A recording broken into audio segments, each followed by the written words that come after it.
Hello friends, हमारे आज के इस भौतिक विज्ञान के सेशन में एक बार फिर से आप सभी का बहुत बहुत स्वागत करता हूं। आज के इस वीडियो में प्रकाश के परावर्तन से संबंधित लगभग 30 MCQ प्रश्न लेकर आया हूं। ये सभी प्रश्न जो है बहुत ही महत्वपूर्ण हैं और आजकल जो भी एग्ज़ाम हो रहा है उसमें हर एग्ज़ाम में यहाँ से एक या दो प्रश्न ज़रूर पूछे जाते हैं, इसलिए इस वीडियो को कृपया अंत तक ज़रूर देखें। तो आइए शुरू करते हैं पहले प्रश्न से। पहला प्रश्न है कि प्रकाश की गति सबसे अधिक किसमें होगी। इसके लिए चार ऑप्शंस दिए गए हैं। ए है निर्वात, बी वायु, सी जल और डी हीरा। तो यहाँ इस प्रश्न का सही उत्तर होगा कि प्रकाश की गति सबसे अधिक निर्वात में होती है। प्रकाश की गति सबसे अधिक निर्वात में होती है। अगला प्रश्न है समतल दर्पण में बने प्रतिबिंब की प्रकृति कैसी होगी। कहा जाता है कि जब किसी समतल दर्पण में जो कोई प्रतिबिंब बनता है किसी वस्तु का, तो उस प्रतिबिंब की क्या प्रकृति होती है। तो इसके लिए भी चार ऑप्शन है यहाँ पे। ए में काल्पनिक होगी, बी वास्तविक होगी, सी में काल्पनिक और वास्तविक दोनों हो सकता है और डी इनमें से कोई नहीं। तो इस प्रश्न का सही उत्तर है ऑप्शन ए, यानी कि समतल दर्पण में बना प्रतिबिंब हमेशा ही काल्पनिक होता है। अगला प्रश्न की तरफ चलते हैं। अगला प्रश्न है अभिसारी दर्पण किसे कहा जाता है। तो इसके लिए चार ऑप्शन हैं। समतल दर्पण को, बी अवतल दर्पण को, सी उत्तल दर्पण को, डी इनमें से कोई नहीं। तो अभिसारी दर्पण अवतल दर्पण को कहा जाता है क्योंकि यह समानांतर आती हुई प्रकाश की किरणों को परावर्तन के बाद एक बिंदु पर फोकस कर देती है। अगला प्रश्न है समतल दर्पण की वक्रता त्रिज्या कितनी होती है। तो समतल दर्पण की वक्रता त्रिज्या अनंत होती है। तो इस तरह से इस प्रश्न का सही उत्तर होगा ऑप्शन सी, यानी कि समतल दर्पण की वक्रता त्रिज्या अनंत होती है। अगला प्रश्न है किसी अवतल दर्पण में अनंत पर रखी वस्तु का प्रतिबिंब कहाँ बनेगा। एक अवतल दर्पण है, उसमें कोई वस्तु है जो अनंत पे रखा गया है, तो उस वस्तु का प्रतिबिंब उस दर्पण में कहाँ बनेगा। तो इसके लिए चार ऑप्शंस हैं। फोकस पर, वक्रता केंद्र पर, फोकस तथा ध्रुव के बीच या दर्पण के पीछे। तो इस प्रश्न का सही उत्तर है फोकस पर। जब किसी वस्तु को अनंत पर रखा जाता है किसी अवतल दर्पण में, तो उसकी प्रतिबिंब जो है दर्पण के फोकस पर बनती है। अगला प्रश्न है कैलिडोस्कोप बनाने में किस दर्पण का प्रयोग किया जाता है। चार ऑप्शंस समतल दर्पण, अवतल दर्पण, उत्तल दर्पण या कांच के टुकड़े का। तो इस प्रश्न का सही उत्तर है कैलिडोस्कोप बनाने में समतल दर्पण का इस्तेमाल किया जाता है। अगला प्रश्न है वाहनों के अग्रदीपों में, अग्रदीप यानी कि हेडलाइट जिसको बोलते हैं, हेडलाइट जो लगा होता है, हेडलाइट में किस दर्पण का प्रयोग किया जाता है। तो इसके लिए चार ऑप्शंस समतल दर्पण, अवतल दर्पण, अवतल लेंस या उत्तल दर्पण। तो इस प्रश्न का सही उत्तर है कि वाहनों के अग्रदीपों में अवतल दर्पण का प्रयोग किया जाता है। अगला प्रश्न है पश्य दृश्य के लिए, पश्य दृश्य यानी कि पीछे देखने के लिए, यानी कि साइड मिरर जो किसी कार, बस या किसी भी वाहन के ड्राइवर के बगल में लगा होता है उसको साइड मिरर बोलते हैं। तो उस दर्पण के रूप में किसका प्रयोग किया जाता है। तो पश्य दर्पण के लिए चार ऑप्शंस है अवतल दर्पण, समतल दर्पण, उत्तल लेंस या उत्तल दर्पण। तो इस प्रश्न का सही उत्तर है कि वाहनों में साइड मिरर यानी कि पश्य दृश्य के लिए उत्तल दर्पण का प्रयोग किया जाता है। अगला प्रश्न है किसी गोलीय दर्पण की फोकस दूरी -15 सेंटीमीटर है। दर्पण संभवतः है, यानी किस प्रकार का दर्पण है अगर उसकी फोकस दूरी -15 सेंटीमीटर है। तो चार ऑप्शंस है अवतल दर्पण, समतल दर्पण, उत्तल दर्पण या पारदर्शी कांच। तो इस प्रश्न का सही उत्तर है कि जब किसी दर्पण की फोकस दूरी निगेटिव हो यानी ऋणात्मक हो तो समझ लेना चाहिए कि वो दर्पण जो है अवतल है, यानी कि इसका सही उत्तर होगा अवतल दर्पण। अगला प्रश्न है किसी गोलीय दर्पण द्वारा प्राप्त आवर्धन का मान ऋणात्मक है तो प्रतिबिंब की प्रकृति कैसी होगी। आवर्धन जो होता है m = -v/u, तो ये अगर आवर्धन का मान ऋणात्मक प्राप्त हो रहा है तो क्या समझना चाहिए कि प्रतिबिंब की प्रकृति कैसी है। तो इसके लिए चार ऑप्शन है। ऑप्शन ए वास्तविक और उल्टा, ऑप्शन बी वास्तविक और सीधा, ऑप्शन सी काल्पनिक और सीधा, ऑप्शन डी काल्पनिक और उल्टा। तो इस प्रश्न का सही उत्तर होगा वास्तविक और उल्टा, यानी कि जब प्रतिबिंब वास्तविक और उल्टा बनेगा तो आवर्धन का मान हमेशा ही ऋणात्मक आएगा। अगला प्रश्न है, किसी अवतल दर्पण में वस्तु के समान आकार का प्रतिबिंब प्राप्त करने हेतु वस्तु को कहाँ रखा जाना चाहिए।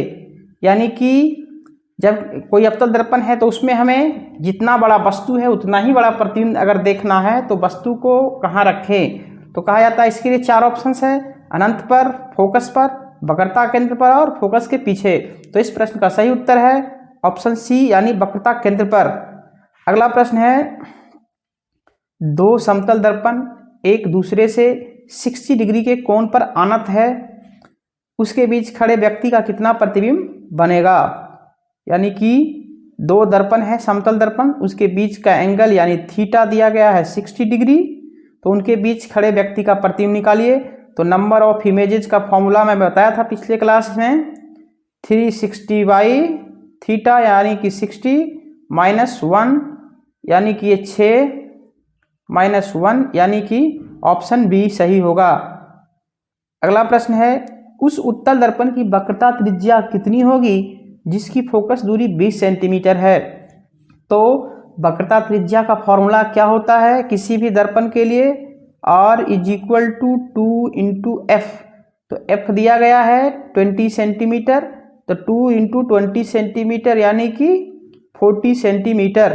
तो इस तरह से इस प्रश्न का सही उत्तर है ऑप्शन सी 40 सेंटीमीटर।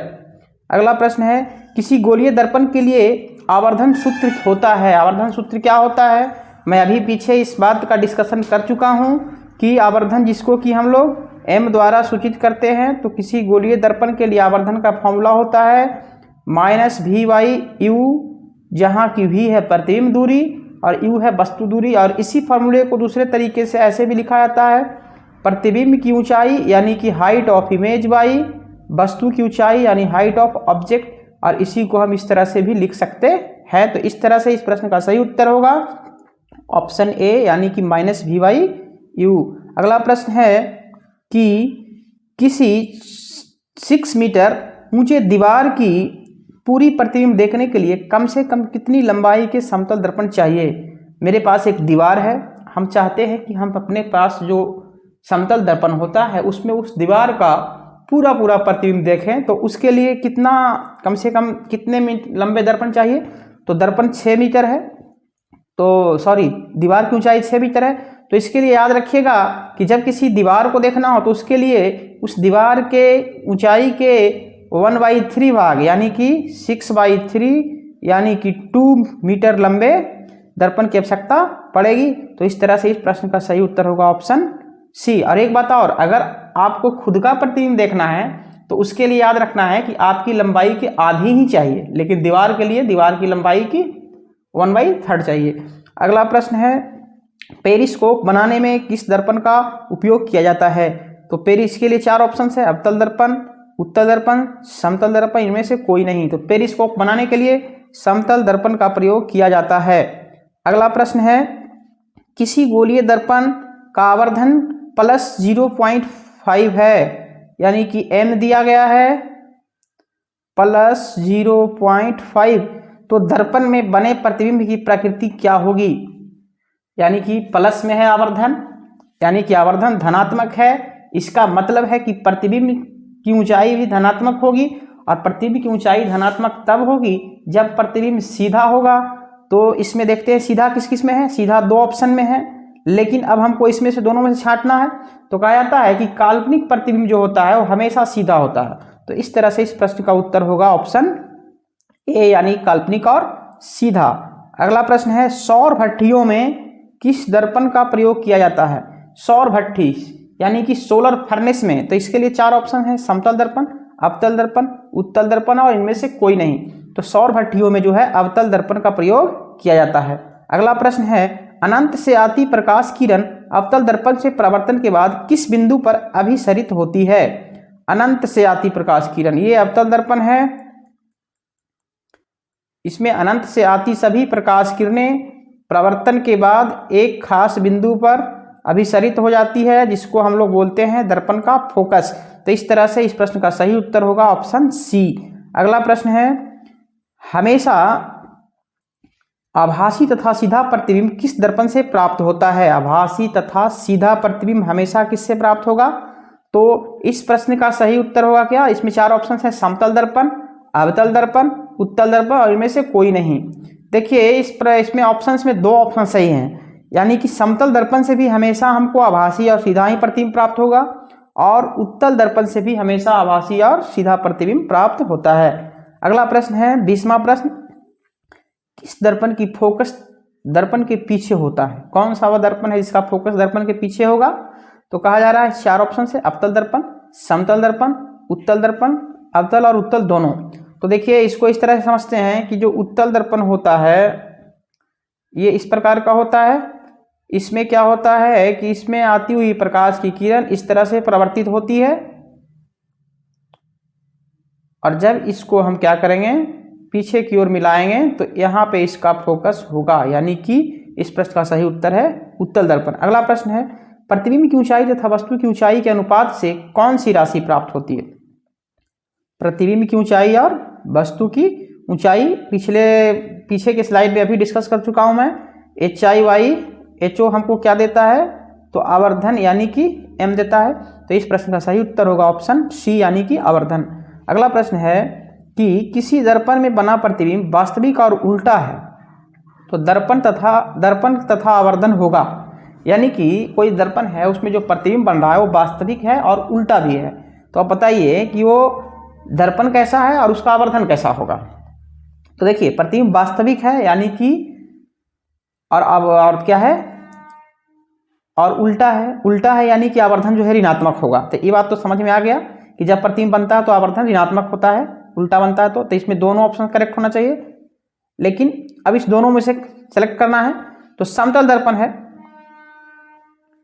समतल दर्पण नहीं होगा। इस प्रश्न का सही उत्तर होगा अवतल दर्पण, यानी कि जब प्रतिबिंब उल्टा है वास्तविक है तो उसका आवर्धन ऋणात्मक होगा और दर्पण वह अवतल होगा। अगला प्रश्न है 23, सी चाल से आती प्रकाश किरण किसी दर्पण से परावर्तित होती है तो परावर्तित किरण की चाल क्या होगी? एक दर्पण मान लेते हैं इस तरह का है, एक प्रकाश किरण आ रही है जिसका स्पीड c है और ये परावर्तित हो जाती है। तो बताइए ये तो है आपतित किरण और ये है परावर्तित किरण। तो बताइए कि इसका स्पीड c है तो इसका स्पीड क्या होगा? तो c से कम होगा, c की दुगना होगा, c की आधी या फिर c ही होगा। तो आप बता देता हूं मैं, प्रकाश के प्रवर्तन में प्रकाश के चाल में कोई बदलाव नहीं आता है। तो इस तरह से इस प्रश्न का सही उत्तर होगा ऑप्शन डी। अगला प्रश्न है, शेविंग दर्पण के रूप में किसका उपयोग किया जाता है? शेविंग दर्पण यानी दाढ़ी बनाने के लिए, तो दाढ़ी बनाने के लिए अवतल दर्पण का प्रयोग किया जाता है। तो इस तरह से इस प्रश्न का सही उत्तर होगा ऑप्शन बी।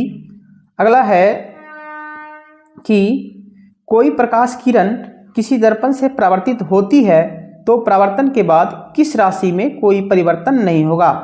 जैसे मान लेते हैं कि कोई दर्पण है, एक प्रकाश किरण इससे परावर्तित हो रही है, ये आपका इंसिडेंट रे है और ये रिफ्लेक्टेड रे है, यानी ये आपतित किरण, ये परावर्तित किरण, ये तो पूछा जा रहा है कि बताइए कि प्रवर्तन के बाद इसमें से जो प्रकाश का क्या क्या परिवर्तित नहीं होगा? एक में है आवृत्ति, बी में तरंगदैर्घ्य, प्रकाश की चाल और इनमें से कोई नहीं। तो पहले ही बता चुका हूं मैं कि प्रकाश की चाल में कोई परिवर्तन नहीं होगा, क्योंकि प्रकाश सेम माध्यम में ही लौट रहा है इसलिए इसकी आवृत्ति में भी कोई परिवर्तन नहीं होगा, तरंगदैर्घ्य में भी कोई परिवर्तन नहीं होगा और चाल में भी कोई परिवर्तन नहीं होगा। तो इस तरह से इस प्रश्न का सही उत्तर है डी। याद रखिए ये बहुत ज़्यादा महत्वपूर्ण पॉइंट है कि जब कोई प्रकाश की किरण किसी प्रवर्तक सतह से समान माध्यम में सेम मीडियम में परावर्तित होता है तो उसके आवृत्ति, तरंगदैर्घ्य और चाल में कोई परिवर्तन नहीं होता है। अगला प्रश्न है, प्रकाश का रंग किससे निर्धारित होता है?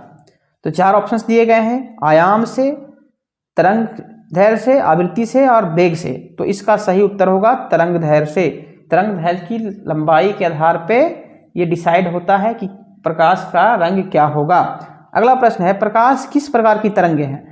तो इसमें भी 4 ऑप्शन है, यांत्रिक तरंगे, चुंबकीय तरंगे, विद्युत चुंबकीय और वैद्युत तरंगे। तो आप सभी जानते होंगे कि प्रकाश जो है विद्युत चुंबकीय तरंग है जिसको कि प्रोपगेशन के लिए किसी मीडियम की आवश्यकता नहीं है। अगला है, एक समतल दर्पण पर आपतित किरण दर्पण से 60 डिग्री का कोण बनाती है तो परावर्तन कोण कितना होगा? एक समतल दर्पण है जिस पर एक आपतित किरण जो है दर्पण से 60 डिग्री का कोण बना रही है, तो परावर्तन कोण कितना होगा। यहाँ पे नॉर्मल खींचते हैं तो ये 60 है तो ये हो जाएगा 30, और ये एंगल I और ये एंगल R है, तो ये अगर एंगल I 30 है तो एंगल R भी 30 होगा। प्रकाश के परावर्तन के नियम के अनुसार क्या होता है, angle I is equal to angle R। तो इस तरह से इस प्रश्न का सही उत्तर होगा ऑप्शन ए यानी 30 डिग्री। नेक्स्ट है, किसी अपारदर्शी वस्तु का रंग किस रंग के कारण होता है। 4 ऑप्शन है, जिसे वह अवशोषित करता है, अवशोषित करना मतलब सोखता है, जिसे वह परावर्तित करता है, उस पर जो आपतित होता है, जिसे वह प्रकिरणित करता है। तो इस प्रश्न का सही उत्तर है कि किसी वस्तु का रंग वही रंग दिखाई पड़ता है जिस रंग की प्रकाश किरण को वह परावर्तित करता है। तो इस तरह से इस प्रश्न का सही उत्तर होगा ऑप्शन बी। तो ये हमारे आज के सेशन में 29वां प्रश्न थे कुल। आशा करता हूँ आपको ये सेशन पसंद आया होगा। अगर पसंद आया तो हमारे इस चैनल को सब्सक्राइब करें और लाइक करें और शेयर करें। धन्यवाद।